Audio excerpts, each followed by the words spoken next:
This video is about my pulley swap Poulon, and I've just put a shifter on it from a truck, an S10 5-speed shifter. Now I believe I've got a 5-speed rear end in this thing, transaxle, transmission, whatever you want to call it. If you look on the side right here, it says automatic. It used to be an automatic. When it broke, now it's a manual, and I had to build my own shifter. That's today's video. You might also notice that it has a pulley up on top of the engine. That's for pull starting it. It has a 3-inch pulley on the back for speed, and I have cut the turf tires and made them paddle tires. No locker yet, but I'm planning on one. So out here in the shop, and I took my rear fenders off, took my seat off, trying to get access to my shifter issue. I've been shifting using a wrench. See that wrench in there? And that's a real pain. So I took this bracket. This is off of a 0-turn mower. I got it from a yard sale for free. I cut it here. I drilled a hole there. This is going to be where I mount my new shifter. And the shifter I want to use came out of an S10 pickup truck. I want to get that on there and be going from 1st to 6th to reverse.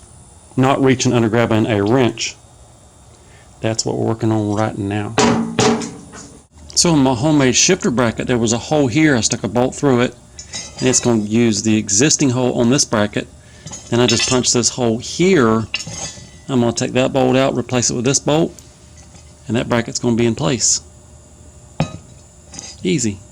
So my shifter progress, my shifter update, I had the shifter clamped on with some vice grips. Oh, about right there. And it would go from reverse to about 3rd, or from 6th to about maybe 2nd, maybe 3rd. I won't reverse all the way to 5th, 6th, whatever it is. So I got to extend this a little bit. I'm going to weld on that wrench. This wrench end is going to sit on top of that wrench end. And that's going to be my back and forth shifter. I think that's going to work. I'm going to grind a flat spot right there and see if I can weld that on. There's your update. So I'm right here in the middle of welding. I thought I'd show you where I ground a flat spot, and the wrench sits right in that flat spot. A few more seconds and it's going to be done. Alright, here, this is shifter update. I got the shifter in place. I got this vice grip and this quick clamp holding it in place. I got some spacers. That's 3/4 inch spacers. And right now, if I turn the pulley, we're in reverse. It tries to back up on me. If I push it forward, I just went into 1st, 2nd, 3rd, 4th. Whatever high gear is, we're in it. If I turn the pulley now, it wants to go forward. If I pull it back, we just hit reverse. And now it's backing up again. So all I have to do now is put in 4 spacers and 4 bolts. This job is done. And I should show you what the wrench looks like that I welded on.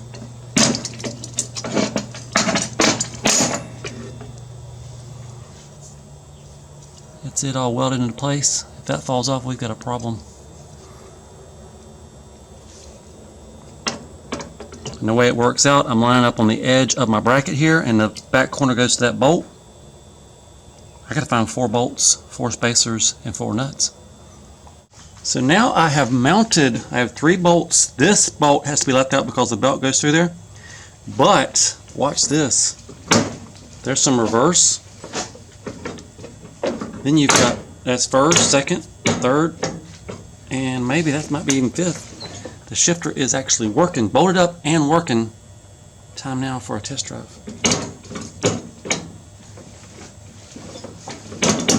Oh, I gotta get the seat back on. I might go and put the seat fenders all back on and run it without the fenders some other time. And I might, while I'm at it, run a brace across here, put some kind of bolt in there that I can adjust this up and down if needed. Something to sturdy it up a little bit. It's only a little bit wobbly. So on my stiffening up bracket, I found this. This came off of a mower. Don't know what it was used for, but it came off of a mower. I've got an existing hole here. I drilled a hole there. I'll use this existing hole. Sandwich a nut and bolt on there. That'll tighten up everything. I'll be right back with you. So this is the existing hole that I'm using in the frame.